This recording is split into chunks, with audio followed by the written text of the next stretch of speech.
Hi hello नमस्कार. खटपटीचा आरचे प्रशांत तुमच्यासोबत आहे आणि ज्ञानेश्वरांची मुक्ताई हा सिनेमा 18 एप्रिल रोजी आपल्या सर्व महाराष्ट्रामध्ये रिलीज होणार आहे. संत मुक्ताबाईंची यामध्ये खूप सुंदर कथा या आपल्याला बघता येणार आहे आणि मुक्ताबाई कशी होती हे आपल्याला समजणार आहे. आणि यामागे सगळे काही जे काही कष्ट आहेत ते आपल्या सरांचे आहेत. दिग्बाल सर आपल्यासोबत आहेत.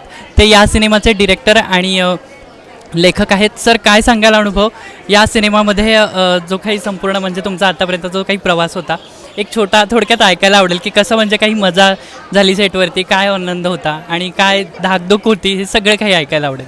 नाही, मजा किंवा आनंद याच्या पलीकडे समाधान होतं की आपण अशा प्रकारचा एक विषय मांडू शकतो आहोत. आत्ताच्या घडीला जे सगळ्या आपल्या जगण्यामध्ये खूप मोठ्या प्रमाणावर ताणतणाव आहे, स्ट्रेस ज्याला म्हणतो आपण, तो आहे. आणि त्याच्यामुळे त्या सगळ्यातनं सुटका करणारा एक चित्रपट असावा, एक मानसिक शांती लाभावी चित्रपट पाहिल्यानंतर, असं वाटत होतं. आणि त्यामुळे संतश्रेष्ठ ज्ञानेश्वर माऊलींनी हा जो प्रसाद मुक्ताईंच्या चरित्राच्या चित्रपटाचा आमच्या पदरात घातला, तो आता येत्या 18 एप्रिलपासून आम्ही सगळ्या भाविकांमध्ये वाटून देणार आहोत.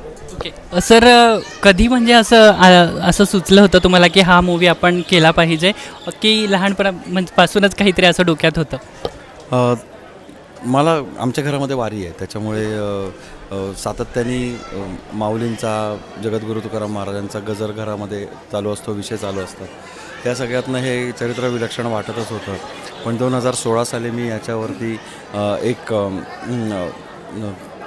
एकल नाट्य लिहिलं, मुक्ताई नावाचं, जे अनेक ठिकाणी सादर झालं. म्हणजे NSDमधल्या वर्ल्ड थिएटर ऑलिम्पिक्सच्या मंचापासून ते वारीमधल्या पारापर्यंत सगळीकडे ते एकल नाट्य सादर झालं. तेव्हा त्यातलं चित्रदर्शित्व जाणवत होतं. तर त्या चित्रदर्शित्वामुळे त्याचा चित्रपट करायचा आम्ही ठरवलं.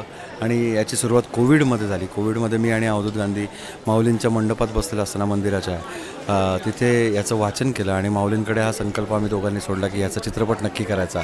आणि आज तो संकल्प पूर्ण झालेला आपल्याला दिसतो.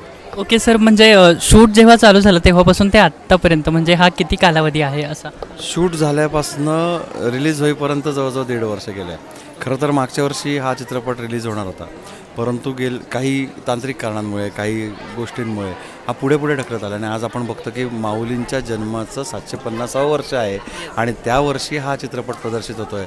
ही माऊलींची कृपा म्हणता येईल. येस, मलाही तेच वाटतं की माऊलींचीच ही इच्छा असेल की या वर्षात हा सिनेमा यावा. आणि त्यानिमित्तानं सर, सिनेमाचं मला एक पर्सनली देखील सांगायला आवडेल, या निमित्तानं आज आम्ही इतक्या सुंदररित्या पोशाख परिधान करू शकलो. तुम्ही सर देखील आज इतके सुंदर दिसताय आणि यामुळे आम्हाला कळालं की दररोज ते जीन्स टी शर्ट यापेक्षा आपलं जे काही कल्चर आहे त्याने आपण अजून सुंदर दिसतोय. 4 लोक दररोज नाही, पण आज मात्र नक्की म्हणाले की आपल्याला सर्वांना की तुम्ही छान दिसताय म्हणून. सो खूप छान वाटलं सर तुमच्यासोबत बोलून. आणि सिनेमाबद्दल सर तुम्ही काय सांगाल? येत्या 18 एप्रिलला हा सिनेमा तुमच्या जवळच्या चित्रपटगृहामध्ये तुम्हाला बघायला मिळणार आहे. तर ही एक प्रकारची वारीच आहे असं आपण समजूया. आणि ज्ञानेश्वर माऊली, त्यांची सगळी भावंडं, अनेक संतांचं दर्शन या चित्रपटामध्ये घडणार आहे. त्या सगळ्या संतांचं आणि संतांच्या मांदियाळीचं दर्शन आपण या चित्रपटामध्ये 18 एप्रिलपासून घेऊ शकतो. आपण त्या जवळच्या चित्रपटगृहामध्ये जाऊन नक्की घेऊया आणि रामकृष्ण हरीचा गजर करूया. रामकृष्ण हरी. तर नक्की हा सिनेमा आपण पाहायला विसरायचा नाही आहे आणि खटपटीला फॉलो करायला विसरायचं नाही. थँक्यू.